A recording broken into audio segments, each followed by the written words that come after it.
doing some interviews today if you're interested. Yeah. Cool. What are you guys talking about? Got a few topics there, or whatever you want to talk about. What do you want to talk about? I like to talk about the more contentious issues that people have a hard time talking about. Like what? Like, Be anything. right, it could be Everybody's anything. contentious about everything. Yeah. I guess the more popular ones right now are like critical race theory or That's a good one. wokeness, sex versus gender stuff. Mm-hmm. Or What about them? I want to hear people out and help people try to think through them. Well, right now, isn't critical race theory being banned in like schools, and like they're trying to implement critical race theory in high schools? And I only know this because I saw Angela Davis speak about it on Democracy Now! You saw Angela Davis speak about it. Yeah, no, but like through a video. Like I didn't see her in person, Oh, but I okay. did see her in person. Oh, wow, cool. Yeah, in Oakland. In Oakland? Yeah, Sweet. she gave a speech during the Black Lives Matter movement. Mm-hmm. And so during she argues that Want to use headphones? critical race theory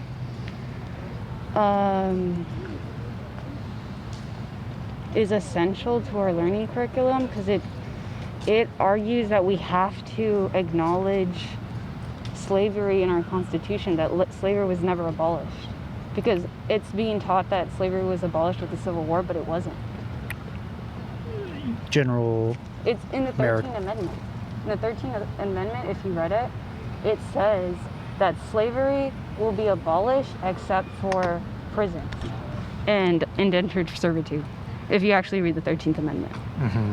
Yeah, some people construe that as virtually equivalent to Prisons. chattel slavery. So prisons are another form of slavery, and that's what Angela Davis argues. Mm-hmm. Want to talk about that?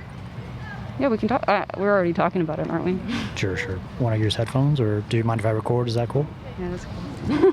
Thank you. It's easier to hear. Do you mind if I record and live stream? Yeah, that's fine. All right, thank you. What's your name? You can call me Z. Z. Mm-hmm. My name is Reed. Nice to meet you. Nice to meet you. Yeah, are you a student here? Yeah, I am a student. Nice. What are you studying? Political science. Political science? Mm-hmm. Nice, cool. Yeah, what are some of your favorite classes so far? The research and the political theory, the political essay in theory. Okay. It's a research seminar class. Research seminar? Uh-huh. Okay. But we're supposed to be writing a political theory essay. So we're supposed to find something that is relevant to what's going on now or has had a big impact for a long time. So current events. So it could be anything like surveillance capitalism, social media, homelessness in LA. But mine's is on the prison industrial complex and if it can be eradicated eradicated completely and replaced with restorative justice. And I've been interested in this topic specifically, and this is finally a class where I can actually do more research on it since my community college days where I took English 7 where we read The New Jim Crow. And that's one of the books that drove me to political science. The New Jim Crow? Mm-hmm. Gotcha. Yeah. It's on my list to read for sure. It's amazing. I have the book if you want it. Yeah, well, I think I'll get it. I like digital books. So It should be like one of the most, I feel like, required readings for the United States citizens. Because you have to understand how the laws are in place to oppress black and brown people. Like, jury selection is completely biased. Do you know this? I have don't a know. book. Don't know about it. This is the autobiography of Assata Shakur, and she's a political prisoner. Wow. And she was on the FBI's most wanted list for a crime she did not commit. And she talks about how they keep bringing up evidence on how she robbed a bank and how she shot this police officer, but all the witnesses they bring, their story isn't credible. The story isn't true, so it's inconsistent. What year was that? Huh? What year was that? This is around the Black Panther movement. 1960s? Yeah, the 60s. Okay. And the criminal justice system in terms of like jury selection is just as bad today as it was then? Or? Yeah, I would say so. Like I said, I'm still retouching up on it, but it's definitely still like that. Cool. So I'm hearing a lot of topics we could potentially talk about. One is like restorative justice. Right. What is it? What is that, and what's the best way to have or justice in general? And is restorative justice a specific kind of justice? It is a specific kind of justice. It originated with indigenous communities, so it's actually predating the United States of America, or the creation of before settler colonialism, basically, right? So it's the way that Native Americans operated justice in their communities. And it's so interesting learning about it, because with the passage of the Major Crimes Act of, I don't know the number, but that passed, and it puts rape under the Major Crimes Act. And if you know that the women who are every year most likely to be sexually abused and have the highest amount in rape cases are Native American women. So the Major Crimes Act, it took over the sovereignty of the Native American tribes in handling their own cases accused of sexual abuse. So if a woman is raped, if a Native American woman is raped, she can't go to her own community, her own tribal community to implement the restorative justice process. She has to go through the United States court system. The state criminal justice system, rather than the indigenous justice system, which is restorative. And those are different, radically different. Radically different. And you can see how restorative justice already is being implemented in areas like Oakland. So they're already implementing it in high schools, because the high school system resembles the prison industrial complex. It resembles a prison. It suspends kids. Is this the claim we're talking about? Should the entire United States move towards a restorative justice system? That's the claim. That is the claim. Okay. What is it exactly? Restorative justice? Yeah.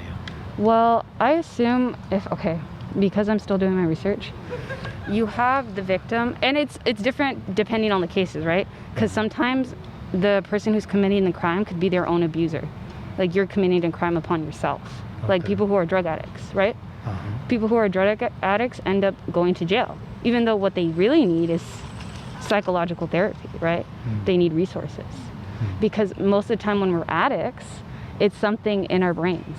I have a history of a family of addicts, so my brain is predisposed to be an addict. I can eat eggs for a week straight because I have a brain of an addict. Eggs? Yeah. Because it's not just drugs. It's like anything. Yeah, because I have a brain of an addict. Like I can easily be addicted to anything. Okay. All right. And it's because my family, if you look at them, they're all alcoholics. So we have a history of being addicted to alcohol. But see, when we're talking about restorative justice, let's go back to, let's say this person is an addict. How do you use restorative justice in that way to help get the support they need? Well, we evaluate the specific crime and what that person needs.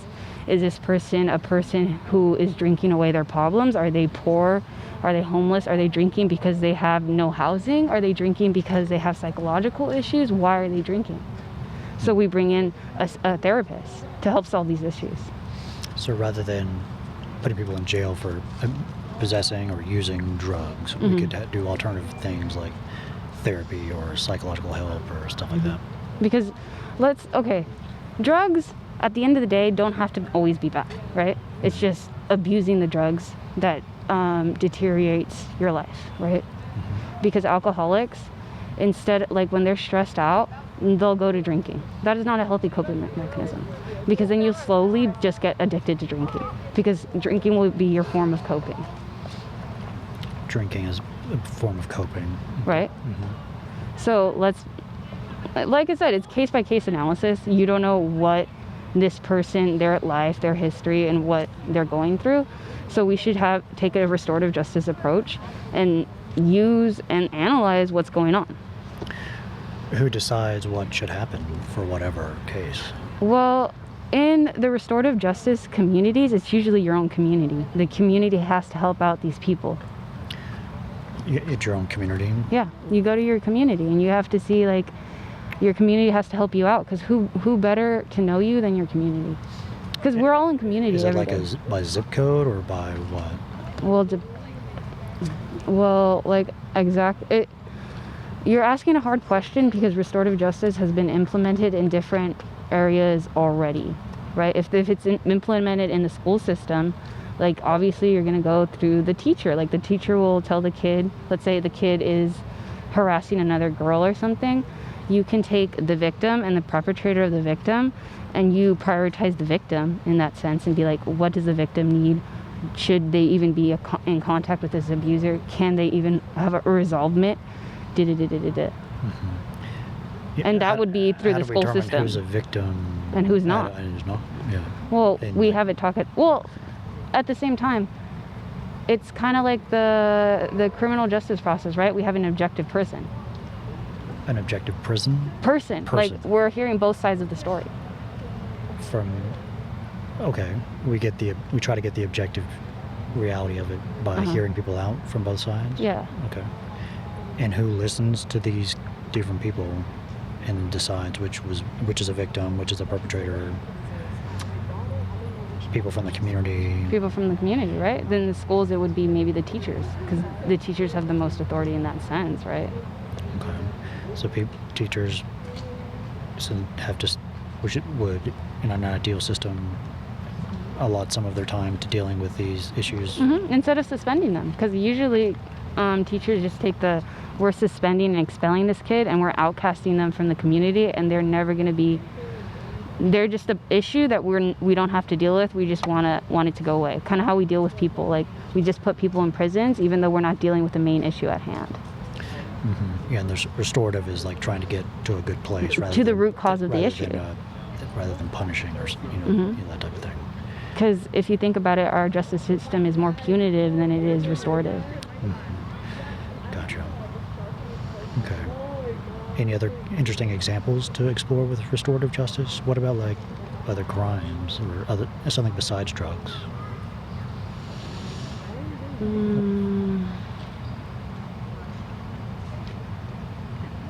Could be anything. I don't know. Like you can even implement it into your daily lives. I would suppose. You can implement it in even your own life. Like Yeah, I would. family and Yeah, stuff? I would actually want to implement it in my own life, because sometimes we go into places of denial. I think our society neglects our emotional needs. So when we go through a restorative justice process, we want to open up the emotional part of ourselves so we can get to what's really the issue at hand, right? Because sometimes we react on emotions more than we act on logical thinking. Yeah, get to the ultimate cause rather than approximate one. Yeah. The real issue at hand. Yeah. And another thing we've been talking about is like slavery. What is the restorative justice for slavery of America? And like, I've heard some things about that. Does that involve a kind of restorative justice for the past ends of slavery and colonization? Well, restorative justice would aim to eliminate the prison industrial complex, and I assume even the 13th Amendment, the United States Constitution, it's all about a complete eradication of the system. What does that mean? Revolution. Revolution? Yeah. What does that mean? What does that look like? Yeah. Well, I mean, if we go through a historical approach, we see that most revolutions end up being violent. But does our revolution have to be violent? I don't know. We can have a peaceful revolution if we choose to have a peaceful revolution. We always just look at history and we're like, we always end up fighting and like end up being really violent. But at the end of the day, we can actually just we don't always have to choose violence. Violence is a choice. We have free will. If we go back to what's really at hand, let's say all these countries are at war with each other because like the United States is a world power, has the most influence on every aspect of the global world because they have military bases all over. We can go back into what's causing us the most harm, which is right now climate change. We have to stop our carbon emissions. We have to work together, put our differences aside and work for humanity. But we're not doing that. We're still fighting over power. Still fighting over power. Yep. And economy. And one symptom of that And is profits. And lying in politics. Okay. The military is one symptom of that. Yep, it is one symptom. Because why do we have military bases all over the world? Do we really need it? Or is it just a level of control? We want to assert our dominance in every area of the global nation. Asserting dominance is the main reason for it. United States in particular, because if you look at United States military bases, they have military bases all over the world. Yeah, I like this topic of like revolution versus, I think the other way is like reform. And I'm hearing reform never works. You're leaning towards revolution. Reform never ever works, because if you look at it, reform is just you're repeating the cycle.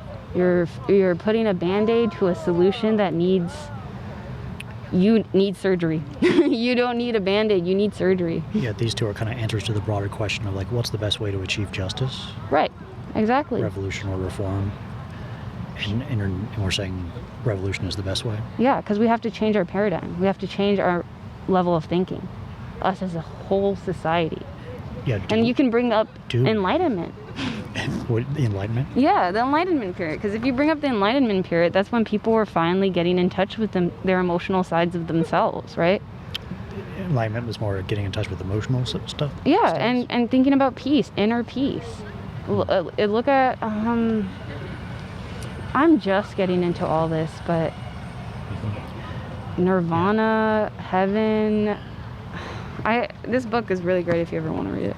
Okay. It talks about different religions. I'll write it down. It's an autobiography. She's amazing. Shocker. Wrote it down.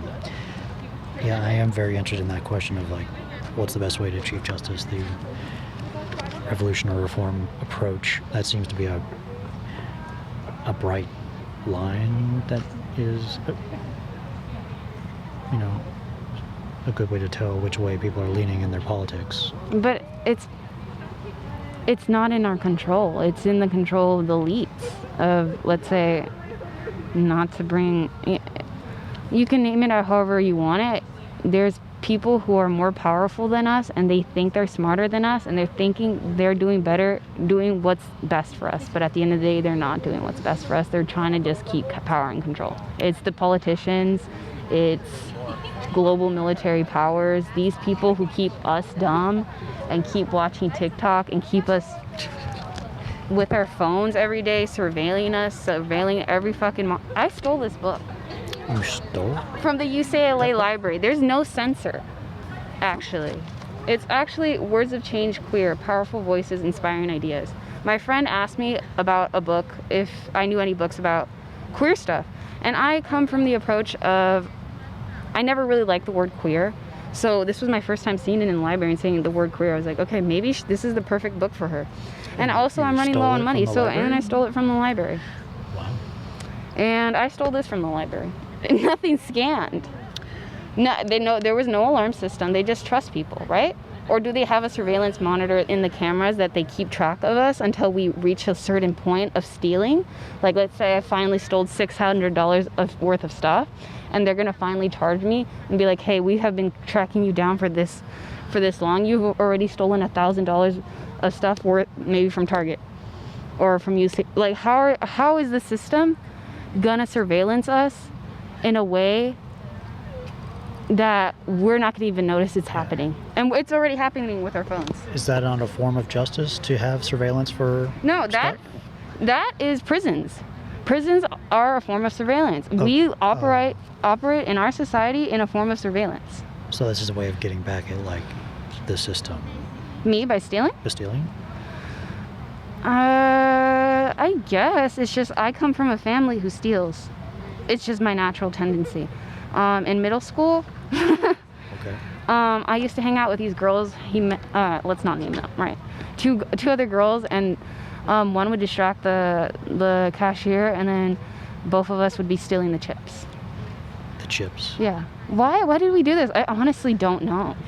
Why are we naturally drawn to this chaos?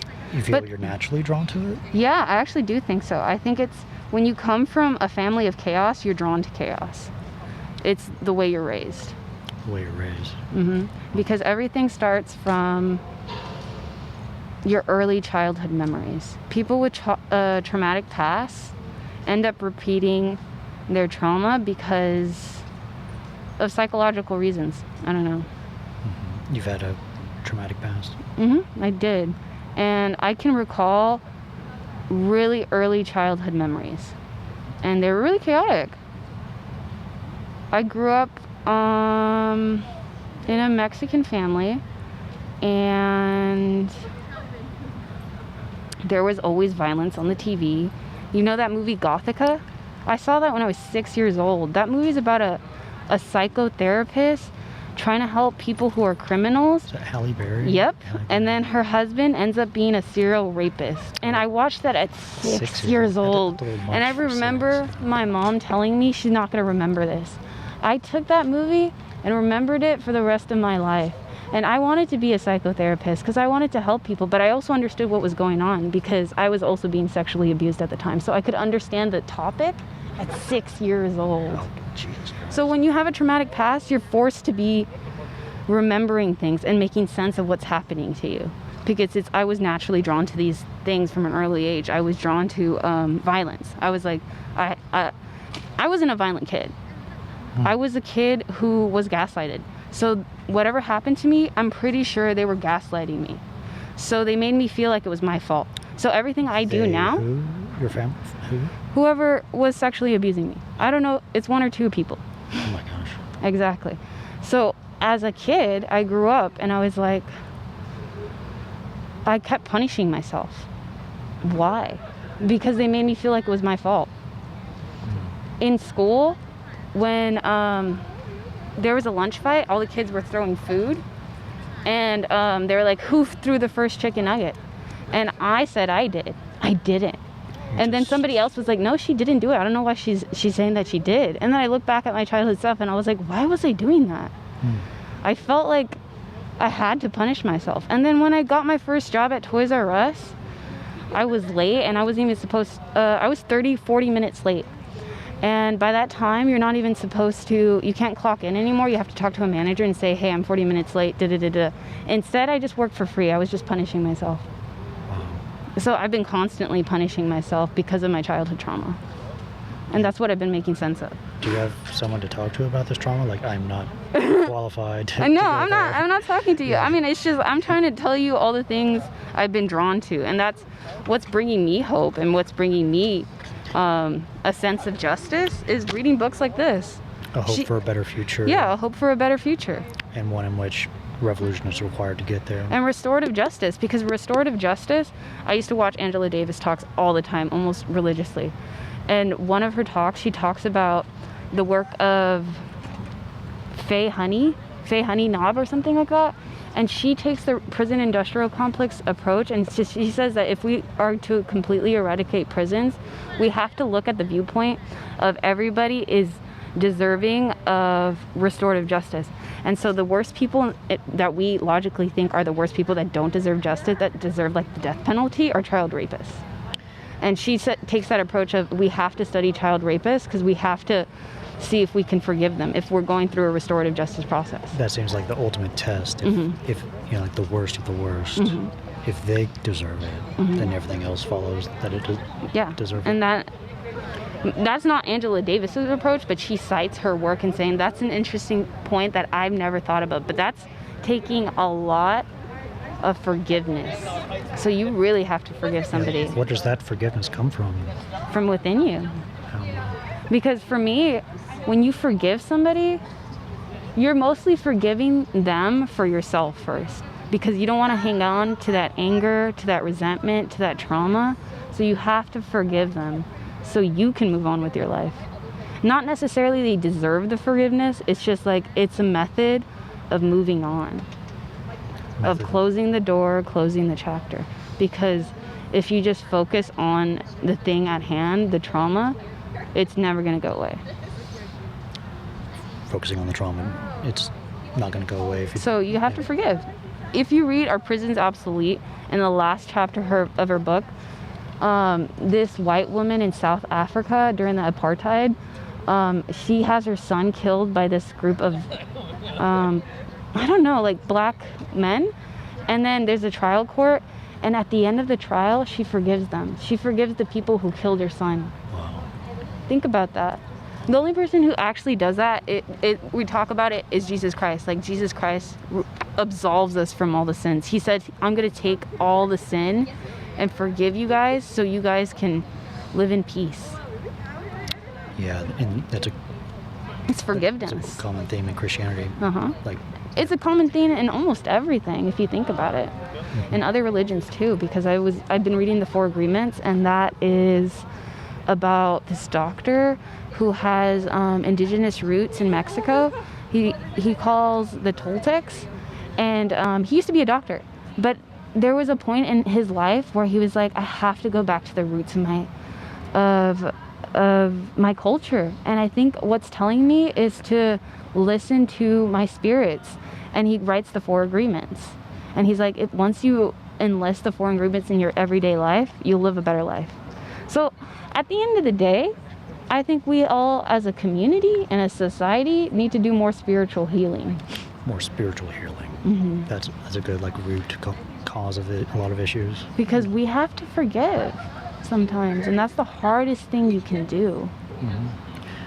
Yeah, if we started to move towards a society where we started like virtually everyone forgave everyone for all of like So we can have hope injustice. again. Yeah, is that a sufficient thing to get us to a just world if everyone just forgives whenever stuff happens? Well, we can't simply say just forgive. It's going to be a process, and you have to acknowledge that it's something that's going to take so much out of you. But it's only for you to get better and so you can feel better. It's an emotional process. You have to be in touch with your emotions. Mm-hmm. And to be in touch with your emotions takes a lot of work, because we live in a society that doesn't practice that. Think about it. We practice a more military dictatorship style of living. Like the school systems, we have to ask when to go to the bathroom. Our teachers call us dumb. There's this book called The Pedagogy of the Oppressed, and that book teaches that we have to change our paradigm of thinking and our paradigm of teaching. That not only is the student, it shouldn't be a teacher-student relationship. It shouldn't be a power dynamic where the teacher's above the student. It should be more of an equal level playing field, because the student has much to teach the teacher as well as the teacher. So if you see it that way, you can see that there's two forms of learning going on. Two forms of learning. Mm-hmm. Because the student will teach the teacher things that the teacher never knew. What are some good examples of those things? If you have a teacher, they'll tell you, like, I actually learn a lot from my students, because not everybody learns the same. Some people are more visual learners, so I have to teach in a way that's going to accommodate visual learners. Or like, let's say I have a kid with ADHD. How do I teach a kid with ADHD? See, you're finding different forms of way. The student is showing you the issue and showing like, hey, this is my issue. Can you still help me learn this? So that students really teaching the teacher How to teach better. and like showing an example of a kind of oppression, and like. What do you mean oppression? I'm just wondering, what are the students teaching the teacher? It's like they're showing them an example of like. Well, okay. Of where they're coming from. If we go back to the United States, we have, let's say, maybe a lot of white teachers teaching students from different cultural backgrounds. The student can teach you stuff from their cultures, right? Beliefs and practices from their cultures? Yeah. Is that okay? I think we all have things to teach people. Yeah, is this just a way to get to know each culture differently? Is the classroom with the best place to do that? Is the classroom the best way to do that? Like you could talk. Yes. You can talk about that maybe over lunch or like in recess. No, but like, what is the teacher teaching? Because at the end of the day, we're all programmed to teach what the state is teaching. What the state is teaching. Right, because we ban ethnic studies from our programs. California, I don't know if they still, but they banned ethnic studies. From in different states. I don't think it was California specifically. I think ethnic studies originated in San Francisco, but ethnic studies is basically learning about marginalized people's history for marginalized people. So it teaches you stuff like ASADA, like Black liberation movements, critical race theory, these things that should be implemented in schools, because the schools are teaching you communism is bad. Have you ever do you remember high school? Do you remember when they taught you about the Red Scare? Do you remember, have they said anything positive about communism, or did they give you a one approach to look at it? I really didn't learn too much about communism at all. I did. You did? Yeah, and they taught me that, I took AP English. They said that we were just reading a bunch of McCarthy articles and how he was blaming everyone to be a communist, and then we read Ant Farm or something, and that Animal Farm. Yeah. It's supposed to show that communism is bad and it's going to lead to dictatorship, and we're all going to be the same. It takes away all your rights. It's going to be we're all equal and we all have to share this thing. But that's not communism. That is a warped perception of what the United States is teaching, so they can instill anti-communist sentiment into the United States. And they start it with high schoolers, your earliest age of thinking. So the state is indoctrinating students into anti-communist stuff? Yeah, and China, other countries are culpable of this too, because if you look at China, the way they're teaching their history, they teach it from a victim approach. They say China's very nationalistic. China, actually, if you look at them, they're not really religious people. They're more patriotic than they are religious. So they are more people in China can tell you about China's history, because in the school systems, they paint China as an imperial war victim. So everybody was bad except for China. China just suffered so much. So we as a country love our country so much because we overcame all that oppression from all these imperial war powers. So China has citizens that are super nationalistic. They're already building an army that's gonna fight for their own state. In China? Yeah. Kind of like the United States. The United States, I don't think, has that much of a maybe it's because we're so maybe California specifically is so multicultural. We're not patriotic. California. No, not so much, yeah. We are skeptical. And the thing that drives us, I think we're more religious. We're a religious country, because if you look at it, I think Christianity dominates oftentimes, because we say, what did the president say? Most of every president has been Christian, I think, except for so. one Maybe the Catholic. founders were deists or something. No, they were all Christian. So we're running as a state that prioritized Christianity. There was a large cultural influence for sure. Yeah. So we've covered a lot here. Yeah. Restorative justice, Religion, communism. Even we make, in my school, we build missions to learn about the Native Americans and the slaughter. So we're trying to, they paint the genocide of the Native Americans as a good thing that happened to them. So we're like, oh, the missions help What them, school because did? my elementary school in California. It painted the genocide of Native Americans as good? Yeah, because it's okay, even though a lot of people died, they still learned how to read and write. So what were the positive things? They're brainwashing you. Because the Native Americans never wanted to learn the American style way of culture. They were forced, they were raped, they were murdered. That's the hard truth. But you're teaching kids from an early age that it was a false narrative. You're teaching kids a false narrative. Okay. Lots of stuff to talk about there, yeah. Yeah. Well, I try to be here on Wednesdays. Z, you said? Yeah. Well, I'd love to pick this up and really focus on one particular thing that we can dive down deep. I know, it's just everything feels interconnected if you look at it. Yeah, there's a lot of connection. Because if you can see it through that eyes, you're the world just makes more sense. It's just we're all blind.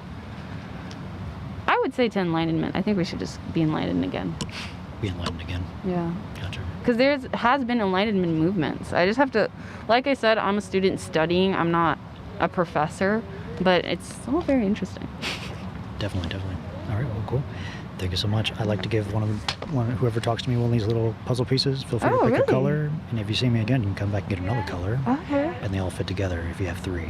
So if you see me Oh my god. 2 more times, you'll get the whole set. I really like the color red right now. Okay, yeah, if it fits with those. Thank you. I really like talking to you. I like Thank you. talking so I can explain the concepts that I'm learning better. Yeah. It helps me flesh it out. And I like hearing people out. It's great. Okay, cool. I had fun. Thank you. Thank you. Oh, I have to take off the headphones. These are great headphones. I also want to make documentaries.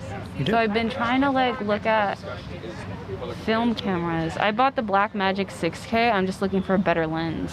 Yeah, that's a and good ND filters, because I know the work that I want to do now. You know what you want to do? Yeah, I want to make documentaries. Okay, yeah.